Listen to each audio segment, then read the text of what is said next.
Hello and welcome to the second ever of these YouTube videos. There's been a lot of technical developments. We have sound, we have green screen, and we are ready to go. So today, as you may have already divined, we're going to be looking at steel stair dead and live loads with allowable stress design. When I first developed this presentation, I really thought it was going to go in 10 minutes, and this is about the fifth time that I've had to re-record this because technology is hard. And I can now say that this is a much longer than 10-minute long presentation, but it's as long as it needs to be.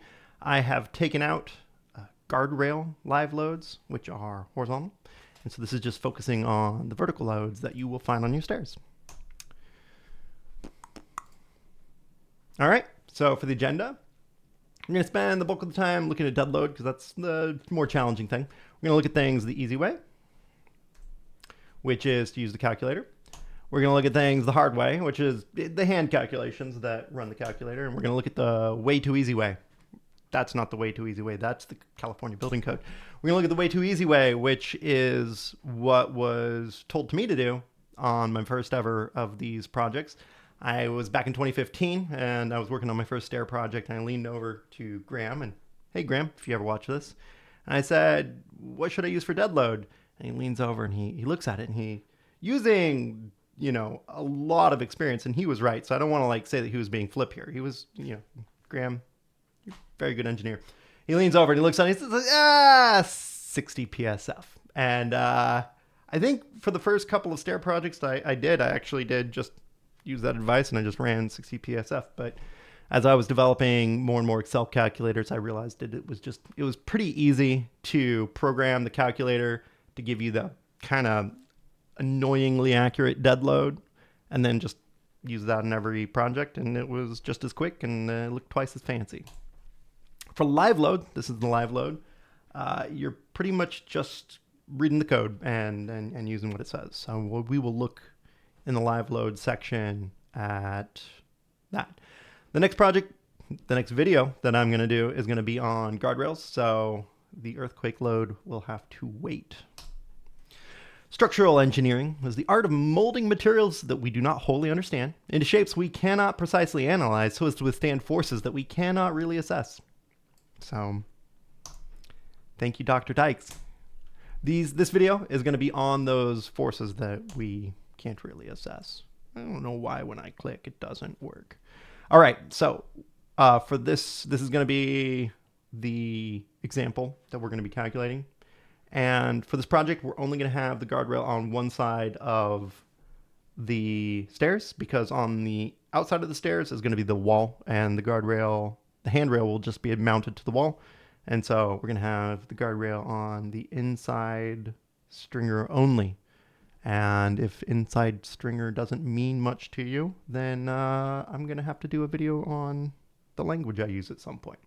Anyway, so the guardrail itself, which is it's the most complicated part, so it's going to constitute the bulk of the hand calcs, it's plate 1 3/4 by 1/2. And that's for the top rail here, the bottom rail, and the guardrail posts are all made out of that same material.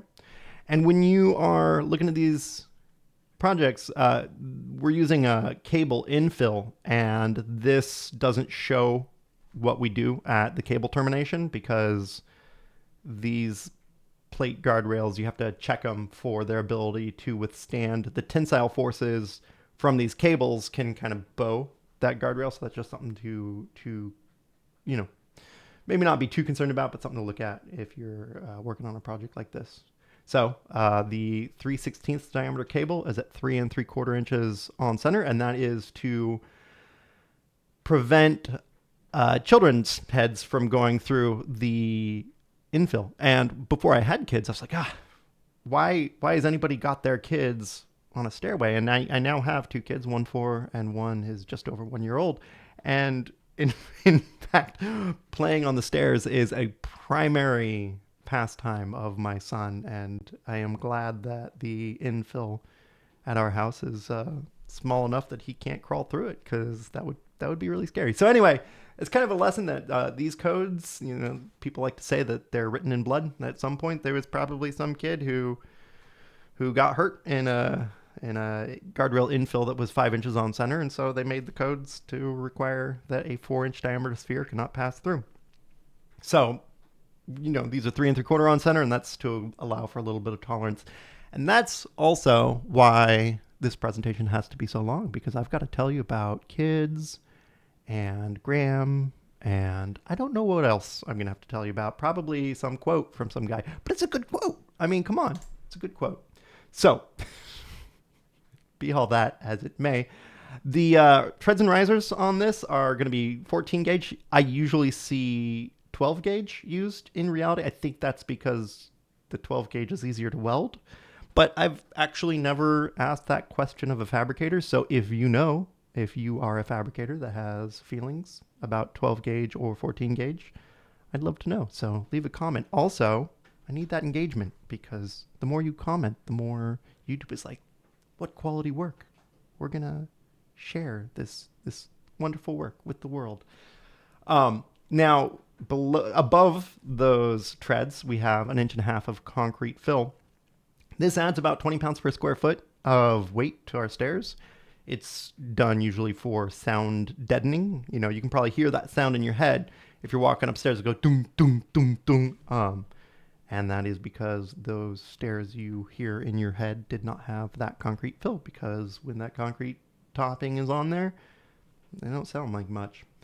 These specific stairs are 3 foot 8 inches clear between the stringers. So that's... you're going to see that number a lot in the hand calcs. But before we get there, we are going to look at the easy way. And the easy way is not that. The easy way is something else. Computers are very complicated things. All this is going to get edited out. I actually don't know that that's the case. I might just upload all of this because laziness. So, too real, David. This is the template. Basically, all the calculators that I ever produced and that I will ever share with you all will follow the same template in terms of spacing and fonts and everything. And if you want to download this calculator, there's a link for it in the description. The top is pretty self-explanatory. It might be a good idea to put some sort of a logo or business name, or leave it blank, like I've done here. I always had my company's logo up there. I think it looks good. I have a cell here for the client's job number as well as your own job number. If you're doing a lot of projects and you are not including if you don't track your work with job number, I don't know how do you even survive? Doesn't make sense to me. Every job needs a number. Sorry. This video it's number 3. This is job number 3. Because everything needs a job number. The calculator itself is it's maybe not that self-explanatory. When you look at the top rail, if you have a different size flat bar, you're going to need to go down to the tables tab and then scroll down to line 253 to 256 and use one of these. So you can make this flat bar 2 inches. But then I just broke everything, so I got to put that back so everything works. If you happen to have guardrails on both sides, change that to 2 sides and all of the loads will be calculated for you. You can pull this drop down and there are 1,015,000 sections in here. If your section isn't in there, you can add it in. Go to the table and just add a row and add your section. And if that's hard to follow, then go watch some tutorials on how to use Excel. So for the handrail, it's pretty common to see tube steel that is 1.5 by 0.12. This is not a proper HSS section, so it's listed here as HSS, and it's actually an A500 grade steel, and it's very common, and it's not actually, but it is hollow. It is hollow and it is steel and it is a section, but it's not in the list of HSS sections. For our infill, again, it's this 3/16 cable. If this was 6 inches on center, which, you get in trouble with, but just change whatever the numbers. Oh, in all these templates, whatever's in yellow is something to edit. The finishes is the one kind of spot that I do get really hand wavy. You know, if I know that the architect is not going to put finishes on here, I will delete that. But I will usually, in most of my projects, include that 10 PSF finish load, just because sometimes architects get really antsy with their drywall.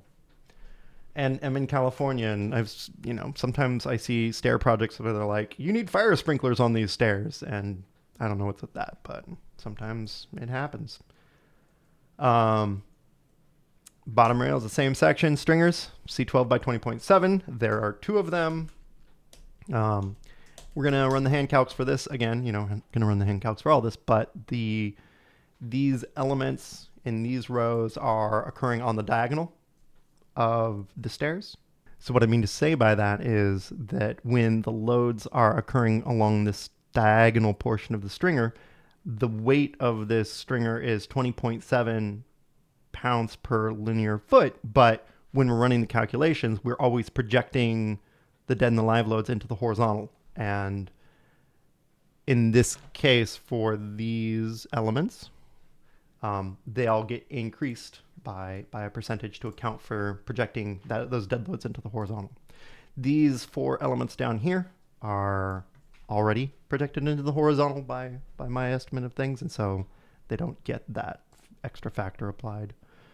Guardrail posts, pretty self-explanatory. The tread is 14 gauge. You can 12 that to 12 gauge and it'll automatically update. Concrete fill, sometimes I'll see this as 2 inches. I think 1.5 is the most common one that I see. And down at the bottom, in this spot right here, you can increase the amount that it rounds up. You can say, I want to round up to the nearest 10%. I like 5%. And you can also round up to the nearest 10 or to the nearest 8 if you're some sort of I don't know. I like to round up to the nearest 5. So that is pretty self-explanatory for the dead load. For the live loads, these are just what they are, and I've included the references to the California Building Code section if you want to go and see where those come from, although they're going to be later in this presentation as well. Load summary, just kind of, I don't know, it's some numbers that I often like to reference when I'm doing my analysis, so I made them automatically get populated there. All right, so that will do it for the easy way. And the next part of this presentation is going to go over the hand calcs, which is not going to be very interesting to probably most people who watch this, but I wanted to include it anyway.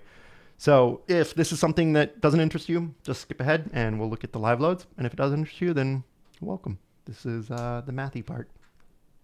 So for the stringer, we're looking at 20.7 pounds per linear foot. And there are 2 of them, so 40 pounds per foot. And then we spread that 40 pounds out over the full width of the stairs. And there's 3'8" between stair stringers, so 3.66 feet. That gives you the area load of the stringers on the stairway. 11.31 pounds per square foot. Top and bottom rails, those rails are 1.75 inches long by 1/2 inch. And there's 2 of them. So that gives you the area in inches, which you divide by 1/12 squared, which gives you the area of those rails per foot in feet, which you multiply by the unit load of steel, 490 pounds per cubic foot. And divide that by the width between stringers, and your guardrails, or the top and bottom rails, are going to be 2.97 pounds per foot, and then that's 1.62 pounds per square foot when you spread it out. Handrail, you pull the 1.77 pounds per foot out of the appropriate table and smear it out, and you end up with 0.5 pounds per square foot. Obviously, it's kind of a negligible load, but after you've coded it into your Excel once, it's just always there, and it doesn't actually take you any more time. Cables are the same thing. This one, you'll often see those same handrails, the 1.5 inch diameter, 0.12 thick tube steel used for infill rail. And so that is a situation where the dead load from those will become worth checking. In this case, it's kind of not at 0.31 pounds per square foot, but again, this calculator is unnecessarily specific. So it's just the area of the steel cable converted into feet. So you have the area of the steel cable in square feet. Multiply by that by the unit load of steel. You end up with 12 cables in this example, and then you smear that weight from the cables over the whole stairway. Yeah, again, these are negligible loads, but so what? The finishes, this is where it's hand wavy. I usually will use 10 pounds per square foot. You know, which finishes, how big they are, is going to be, usually there aren't any finishes in most of the stairs that look like the one that we are analyzing. Guardrail posts, very similar to the top and bottom rail. It's the 1.75 by half an inch steel section. Convert that into feet and multiply it by the unit load of steel.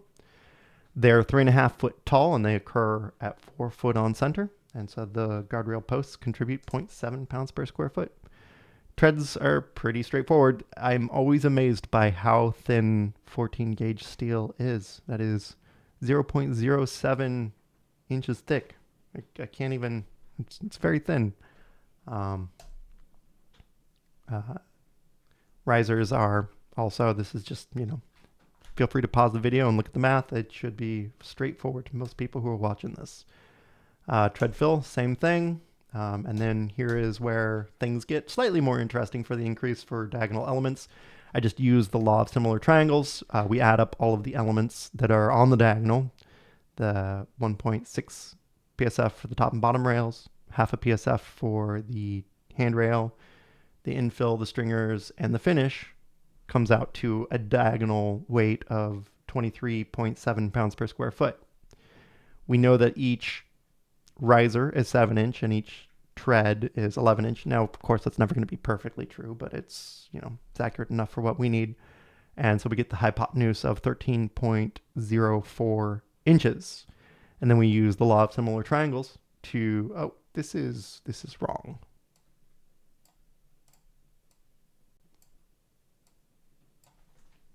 Aha, fixed. All right. So also, you know, as is tradition, we add the 5% additional dead load because we're not adding in every weld and every L angle and everything that's in this project. So when we multiply all of the elements by 1.05 for that extra 5%, we end up with 55 pounds per square foot, or 60, because Graham, you know what's up. All right.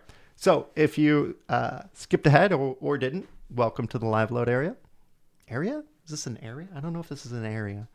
But as you undoubtedly know, local codes supersede state codes, which supersede model codes, which supersede the reference standards. So if you are in California, and you know some cities will have local codes, so if you're doing this project in, for instance, LA, then check the LA code. But we're not going to use this reference standard.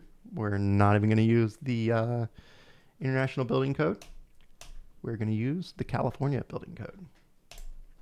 So you go to the California Building Code and you go to the right table and you find out that you have once again done a whoops-a-doodle. And you've looked at the A codes, which, as I'm sure you already know, are only for the Department of State Architect and OSHPD. And so if you're not doing a project for one of those two organizations, don't accidentally look at the A codes. Although in this case it wouldn't matter because you'd end up with 40 pounds per square foot for 1 and 2 family dwellings with a 300-pound point load, or typically for just about every other project, well, in fact, for every other project, 100 pounds per square foot live load with a 300-pound point load.